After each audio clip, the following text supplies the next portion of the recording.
Put that coffee down. You think I'm messing with you? I'm not messing with you. Coffee is for closers only. And in this video, I'm going to show you how to create a webinar presentation that will close the deal for you and help you or your company make more of that beautiful green. Let's get it.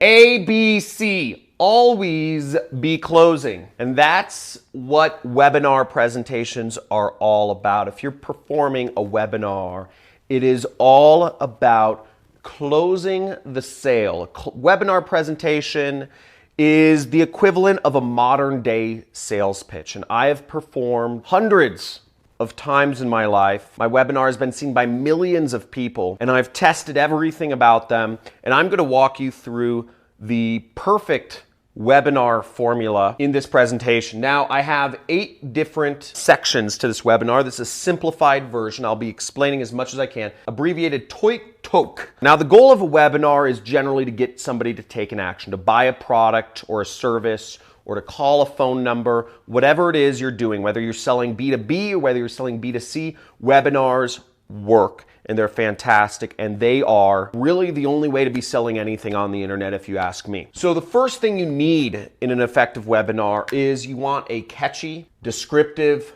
title. Some suggestions here. It should be about whatever product you're selling. If you're selling a marker, for instance, you have to, you want to say how to effectively use a man marker in 5 simple tricks that help your presentations. Whatever that is, you want to have a number typically. 2 big rules of thumb are if you can give people a time constraint, if you can say, I will show you 5 techniques to getting 2 dates in the next 30 days. But you want to give people what their result is. What is the result that people are trying to achieve? And give them some sort of time constraint. I like telling people, how fast they can do something, because people don't, yes, you might be able to get on 2 dates, but if it takes you 2 years, then that's not really a good use of time.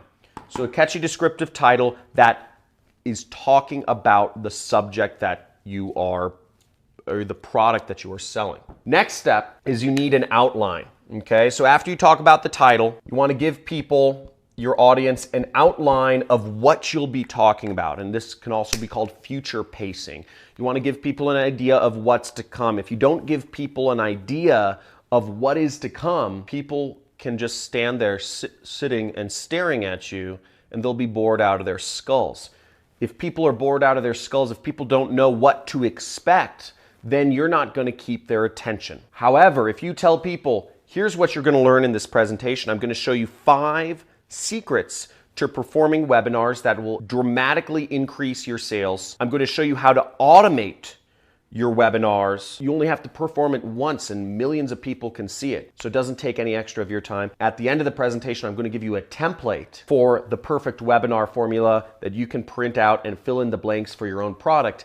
Now you've got somebody's attention, and now they're waiting to see what's coming next and next and next. So that's a good outline. You want to keep people engaged for everything that is to come. Because maybe somebody's interested in getting that template for the perfect webinar formula, but they're not interested in the little training bits in between.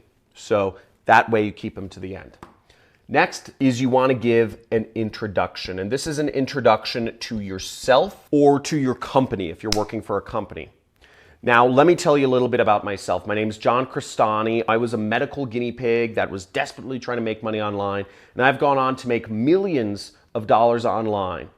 Okay, I make millions of dollars every year. Right now, last year my business did almost $4 million in revenues. I live in Malibu, California, and I have thousands upon thousands of other success stories of people who have gone through my training and gone on to make thousands, tens of thousands, hundreds of thousands, and even some people making millions of dollars just by watching my training. So you give people your story or your company's story in your introduction. What you should also be doing kind of in your story, what you also want to do, you want to overcome people's objections. Whatever you're selling, whether it's insurance or mortgages or sweaters or camera equipment or agency services, whatever you're selling, there are reasons why people don't buy. So you want to bring those up in your story. So what I could have done in my introduction is I could have brought up those objections within a story format. I could have said, I've made millions of dollars on the internet without any technical skills. I don't know how to program. If you ask me to write a line of code, I will break the internet. I will say without having an audience. I made all this money without even a social media presence. I could say without having an email list, without having employees. So you want to tell people what they can do things without. And it's best if you do that within your story. I said, I made millions of dollars on the internet without any outside investment, because these might be objections people bring up in their mind when you get later on in your sales pitch. Bring up their objections early on and bring them up in a story format.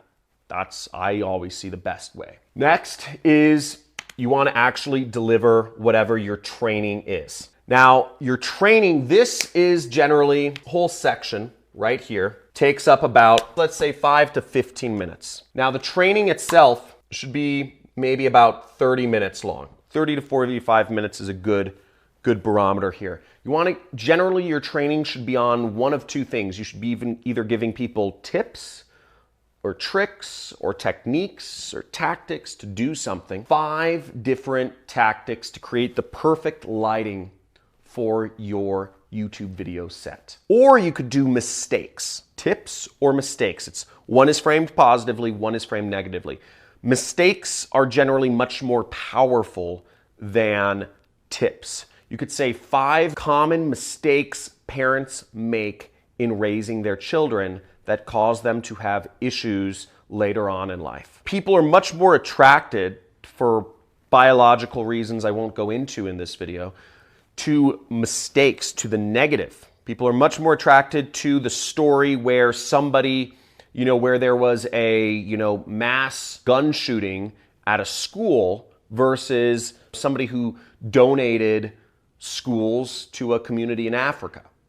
One will make headlines, one might be page 3. And the training should be the bulk of, it should be the content that you deliver. Generally speaking, it is the reason why people are attending your presentation in the first place. Make sure to give some serious value here, and it should be interesting. Another technique is, if you're more advanced, within the training, you can talk about some case studies of people who used your product, which you'll eventually get to, or service successfully, or you could overcome objections within your training. Again, what are the reasons why people won't buy your insurance or won't contract with your ad agency?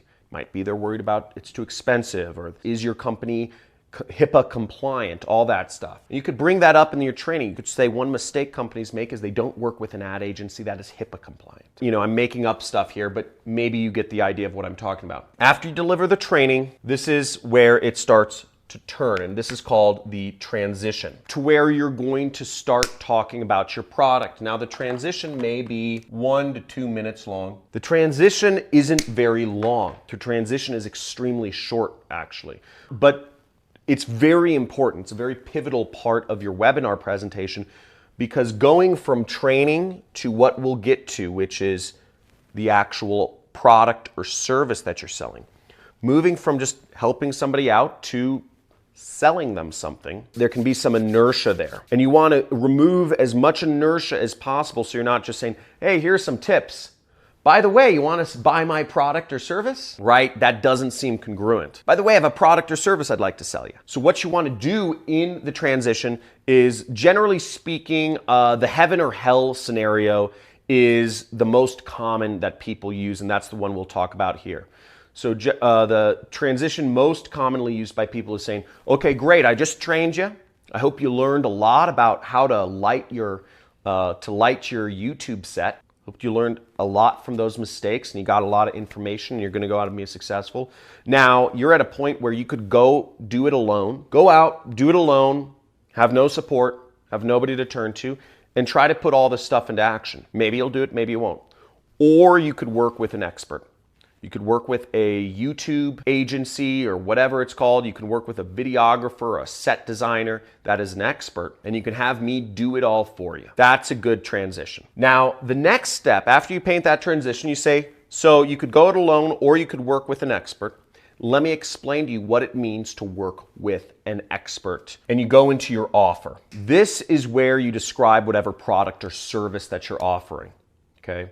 Whether you're selling insurance or interior designing, you could say, look, when you're working with this interior designer, when you're working with me and my interior design agency, you say, I am going to assist with the construction of your house to make sure that the paint and all of this stuff, your walls, you don't have any problems with the contractors. You list all of the benefits. I'm going to share with you my Pinterest boards that have the best, examples of design you can get done cheaply so your house can look like a $10 million house on a $1 million budget. Whatever it is you're offering, you go into that offer. You list all the reasons why you are the best and how it helps people. So let's say that's 5 to 10 minutes. And then you get into C, A, B, C, always be closing. And this is where you are closing the deal. You explain to people, put down a deposit to speak with me, and we can do a 1-hour consultation for $200. Or you could say, here, you can schedule an appointment to talk to me. Or you could say, here's how you buy my product. Whatever it is you're selling, this is the point where you close. Now, if you did this all correctly, you actually overcame every question that they would be asking at this point in your presentation itself. Any question that they'd be asking, like, can I talk to you afterwards? Or, how long do we work together? You should have overcame every one of those objections within your training, your introduction or your training itself. Every question that somebody should have had should have already come up, and you should have already addressed it multiple times so that they don't have those questions when they're here, when you're asking them to do what you want them to do. What most people do is they still have a Q&A at the end. So any additional questions, any additional objections that people have, you overcome those in the question and answer session at the end of your training. Now, that's all said and done. Let's say you're closing people. Let's say this is 5 to 10 minutes. You're in for anywhere for about maybe an hour to an hour and a half, okay, is a typical webinar training presentation. Shorter than a movie, but that's a typical sales presentation in person. That's a typical sales presentation time length for a sales presentation over the phone too. Boom! Now, that is how you deliver a sales pitch.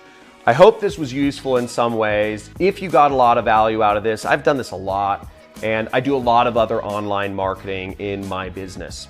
What I do is a type of marketing called affiliate marketing. Well, I sell other people's products on a commission-only basis. That's what I do for a living. Now, if you want more information about what I do, my business model and all that stuff, click the subscribe button somewhere on this page and you will get a free course on affiliate marketing for subscribing, and hit that notification bell so you can be updated about all my next videos that I come out with on starting an online business and making money online. Also, like this video and leave me a comment if there's something you'd like to see me talk about in the future, or any questions you have. Love to hear from you.